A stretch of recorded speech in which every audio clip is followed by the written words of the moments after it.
Hey everyone, it's Austin and welcome back to the channel. It's day 194 on my journey to 2000, where today is the fourth special episode in a row. Yeah, that's right. We're reviewing round 4 of my chess tournament from this past weekend, the 61st Baltimore Open.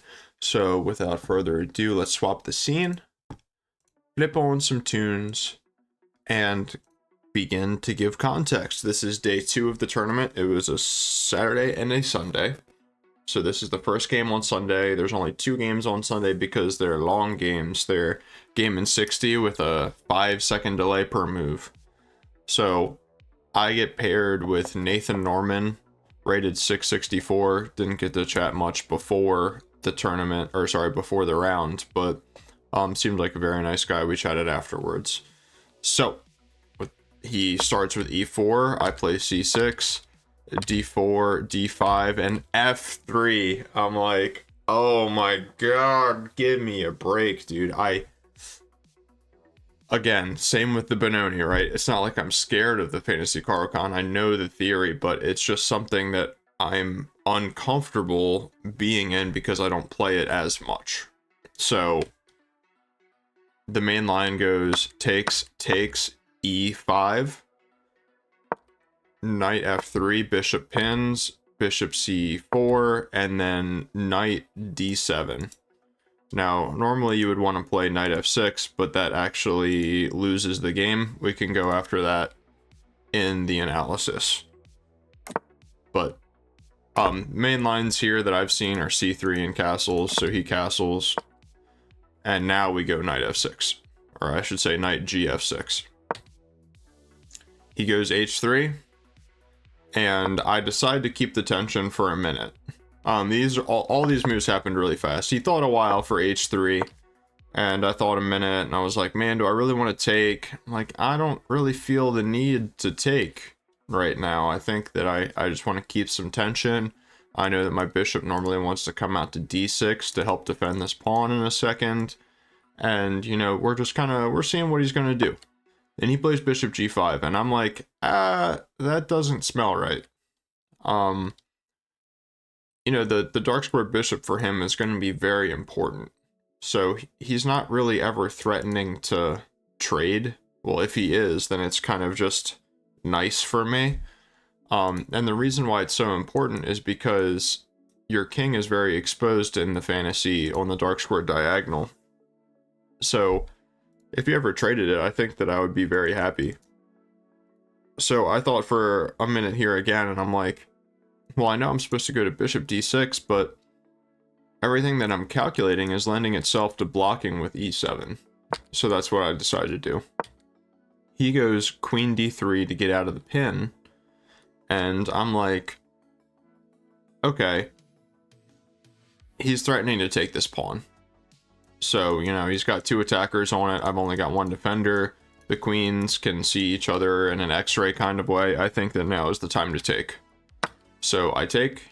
He takes back with the rook. And here I thought for quite a while. This was my first big think. And I was like, okay, so let's think about what's happened here.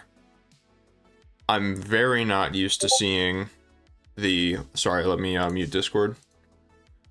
I'm very much not used to seeing the rook on the back rank, or not on the back rank being open. His queenside knight is still not developed. He still hasn't played c3, so the d pawn could be kind of loose.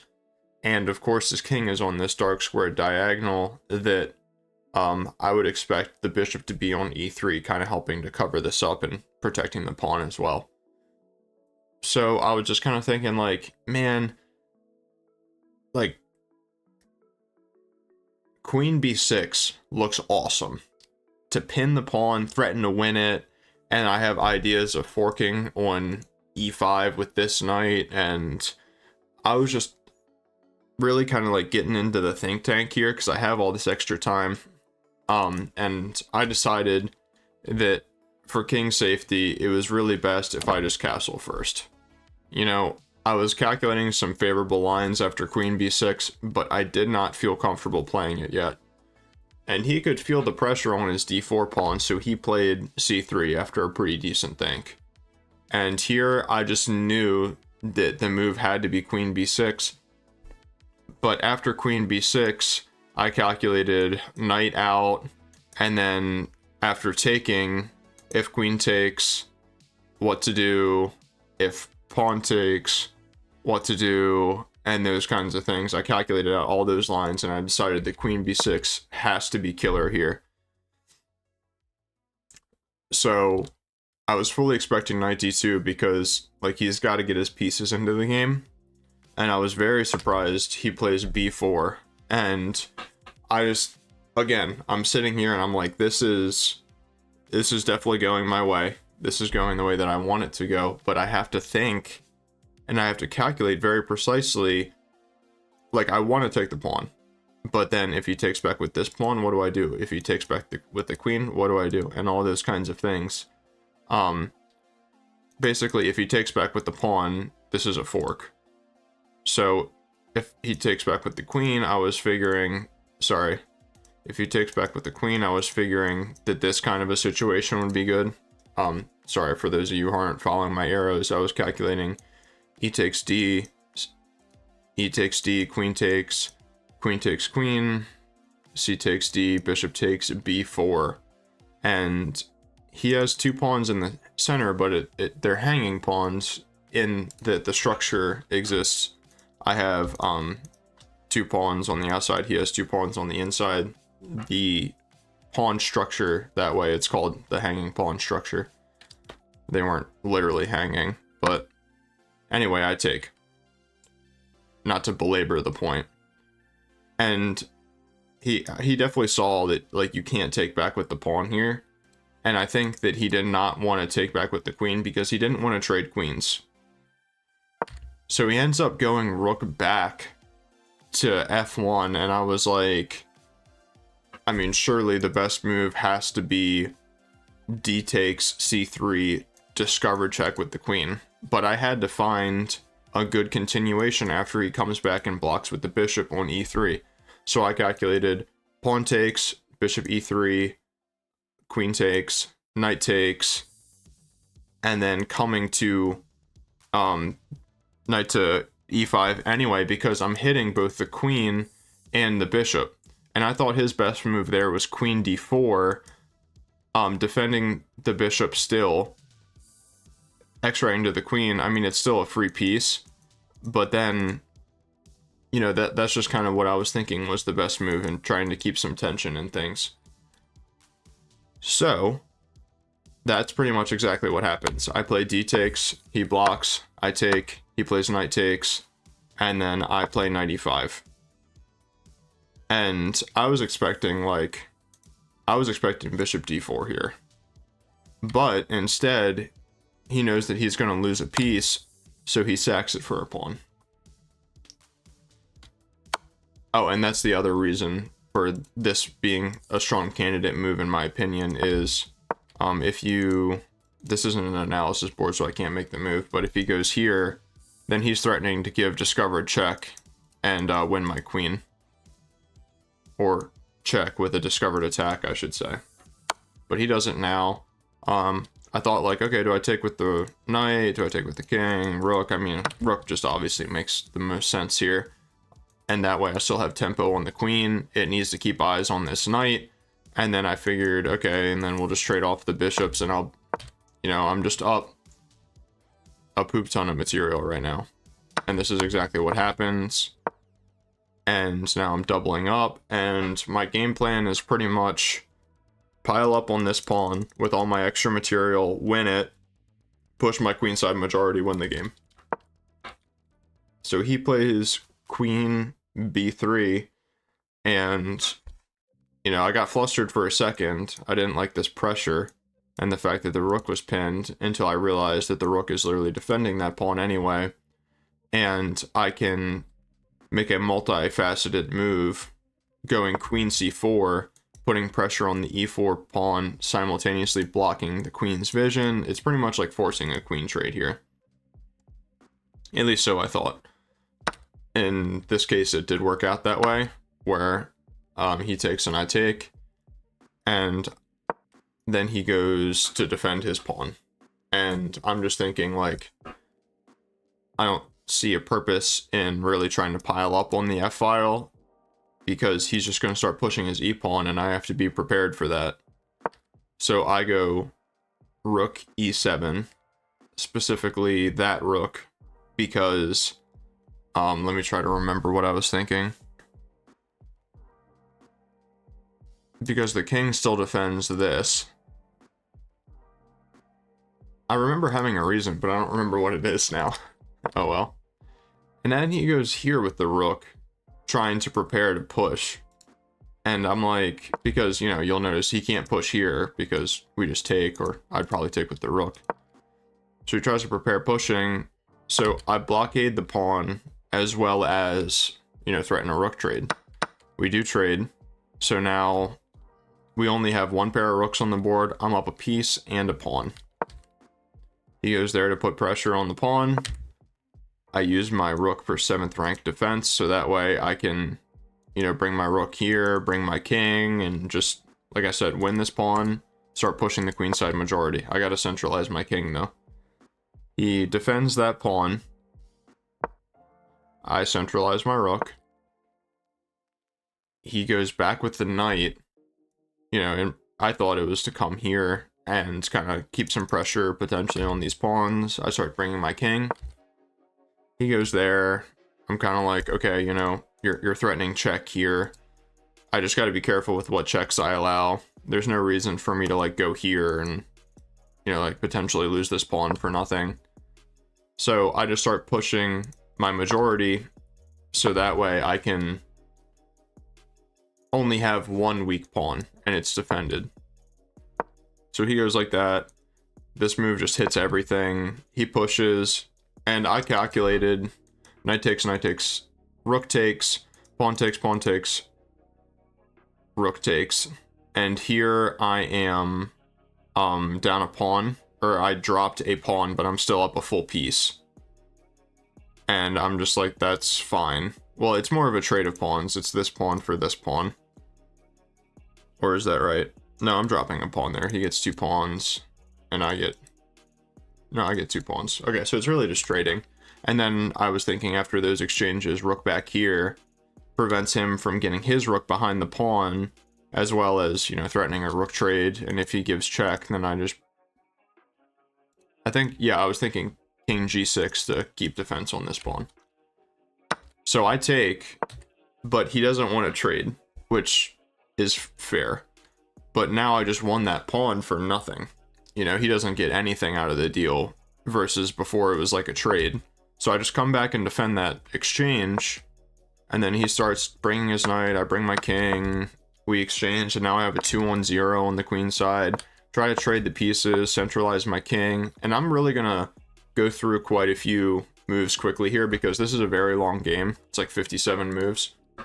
And I'm like, I have to have rook d2 here.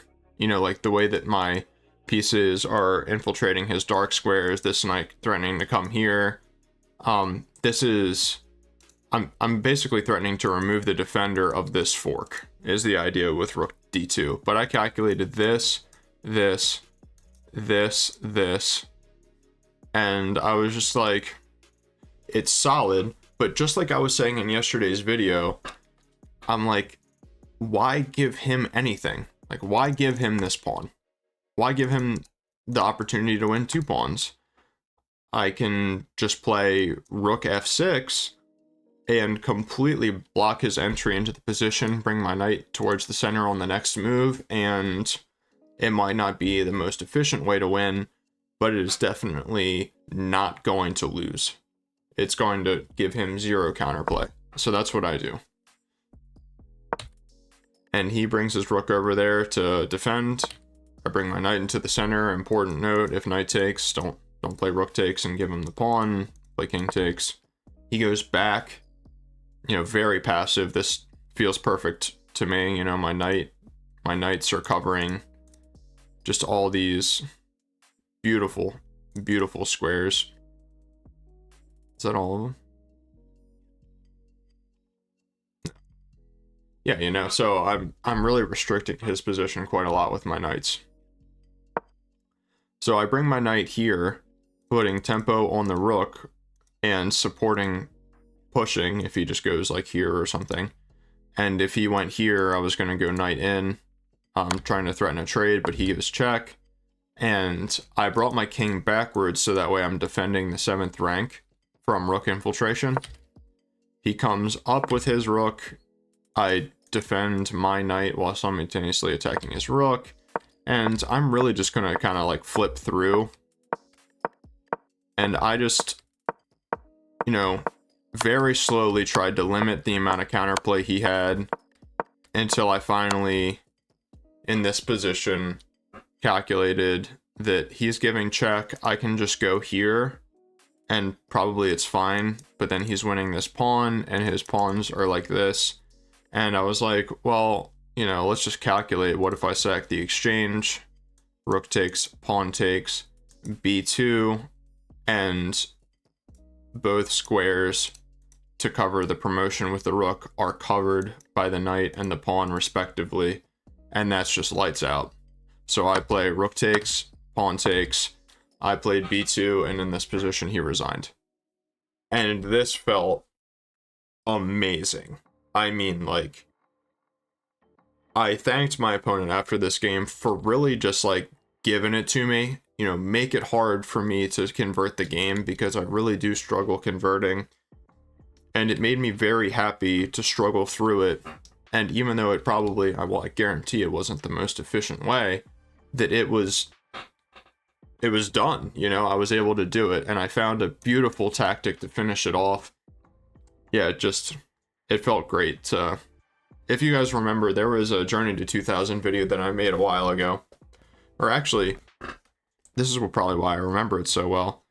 It was my game against Aaron Tan in my last tournament, where I was up an exchange, and I had pawns running, and I had the opportunity. He had a rook and a knight, and I think I had a rook and 2 pieces, just like this. And he gave check with the knight, and started trying to win some of my pawns, and the best move was just to sack the exchange, and then promote my pawns and win the game. And I missed it. I could not find the idea over the board. That was like a much lower time control, so it was time pressure as well. But like being able to find it here, it kind of just felt like a full circle kind of moment, and it felt very good. So all that being said, let's swap to the analysis now.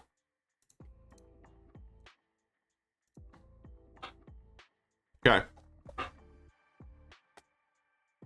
So these are all book moves, like I said, and this is the first way that we start getting away from theory.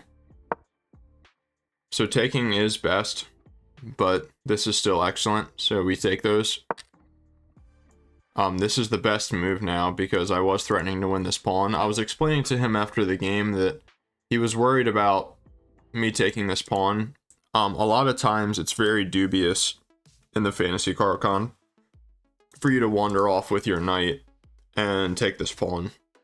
And that's because the pressure on the f7 square when you're not castled is so, you know, the tension's so high that you could taste it, basically, is the idea, right? You got this, you got this. If you take and the queen comes in, you've got double barrel down the f file. So, you know, he did this to prevent this, but I don't know if I would have really played that anyway. I break the pin, and now we've equalized. He goes queen d3, and I was right to sense that something is a little bit off. It's minus 0.5 here.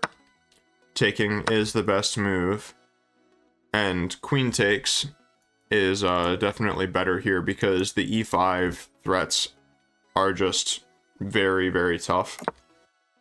It wanted e takes right away, so let's look at this real quick. E takes.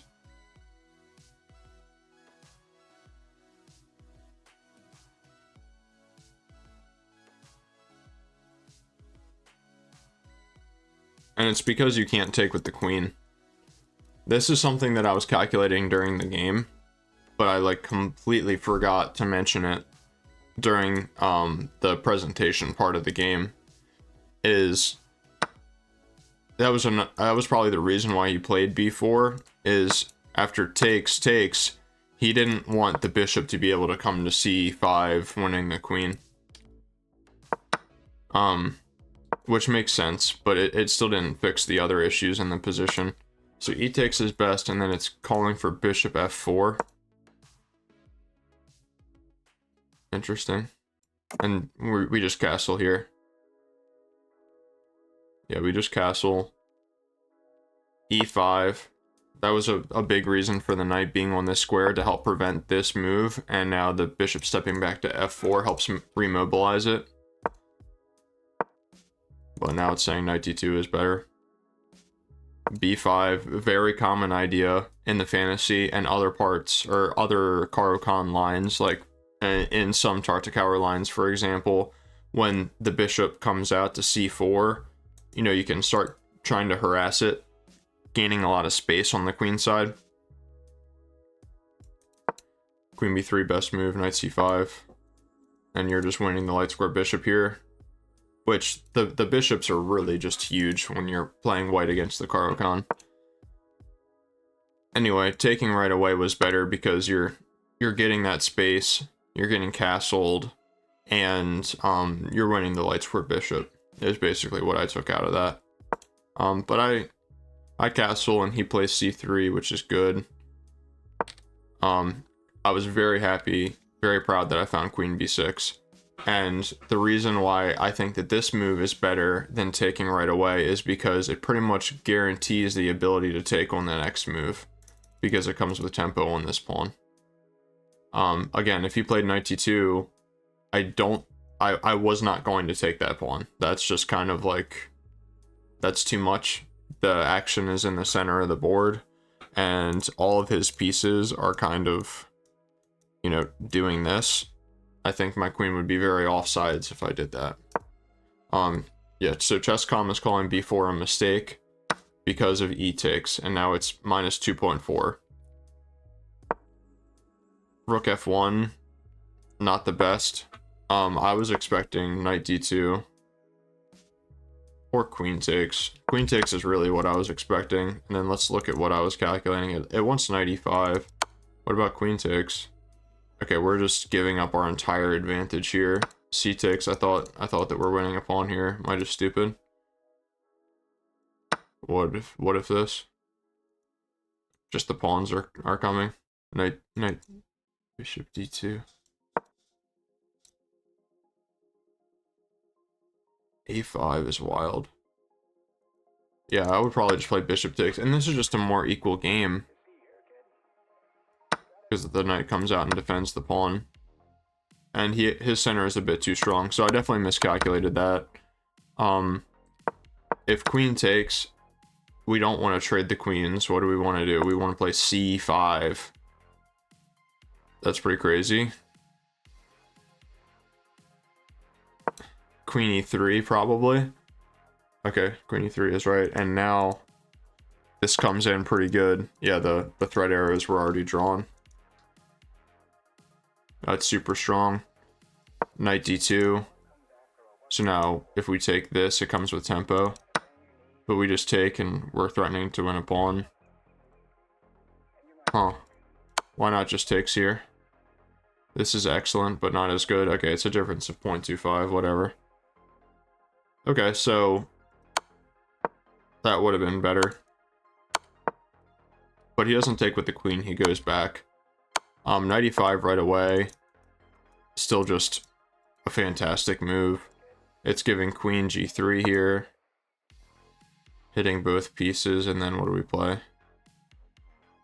Knight takes is just hitting everything, but this is bad.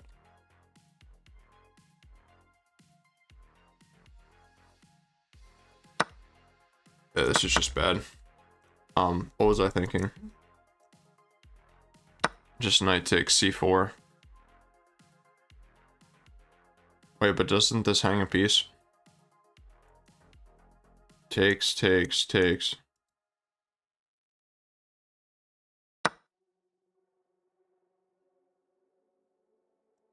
Gives check.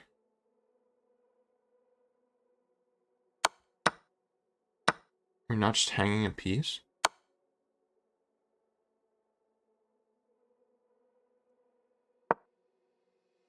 Okay. What are you trying to tell me? That we're promoting? Okay, now this hits both things. Who cares? What am I missing? Did we not just hang a piece? No, because we won this, so it doesn't matter. Okay, we're fine. I'm just bugging. That's a pretty cool sequence. So here, what if you like go here to still defend the bishop? Then it's d3 check. He can block with the bishop though. But that's not the best move. Why? Oh, because we're promoting with check. Okay. Very cool. Very beautiful ideas here. This is why the fantasy is like so dangerous to play for white if they're not careful and they don't know it very well. Like this dark square diagonal, man. It'll get you so bad. Anyway, I play d takes c3 check instead of knight e5 right away. He blocks with the bishop, which is correct. Taking here is excellent. You can still play this because if we can play queen takes c3.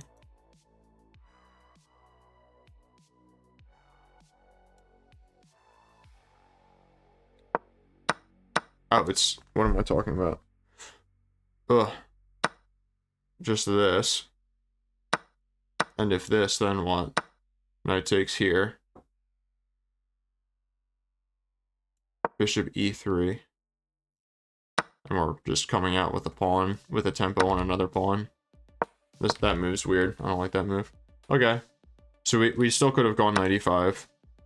But I take the pawn. He goes knight c3. Now this is best. This is -4. It's an inaccuracy. This is all good.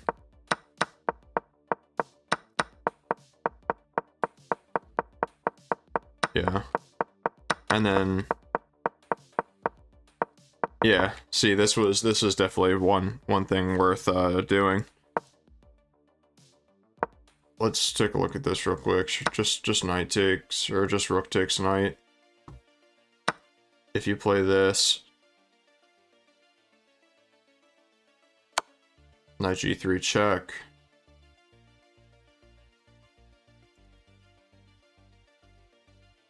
Why not king h2? Knight f5. Okay. Let's just say he takes for the sake of discussion. Yeah, we're just hitting that pawn, and it's GG's. That's definitely within what I could calculate. I just, for whatever reason, you know, decided to go with a more solid approach. So if he goes over, we just start threatening to trade everything, limiting the scope of his rook, pushing the pawns, eliminating counterplay with h6 on the other side, covering the 7th rank, which is definitely an inaccuracy. When I played this, I was like, why did I do that? If I wanted to make sure my kingside pawns were defended, then just play b5, or sorry, g5. And I'm sure that this isn't a great move. Yeah, it's just a good move. But at least this way, you don't have to move your rook for nothing, and it's still defended. And then we just start doing this. And it does seem kind of scary. It looks like he's winning a pawn here. But I did calculate in this position. King up is fine because after knight d6, I have check. And then I can push the pawn. I was figuring that was better than defending it with the king. It looks like I was right. And this is only a excellent move. I was really hoping that would be like a great move, or I knew it wasn't going to be a brilliant, because like brilliant moves only come along when you're barely winning and you need to do something crazy in order to win. In this position, it's like everything kind of is winning for me. Like my third best engine move is still -9. So anyway, guys, this was game 4 of the over the board tournament. So that's right, you're counting correctly.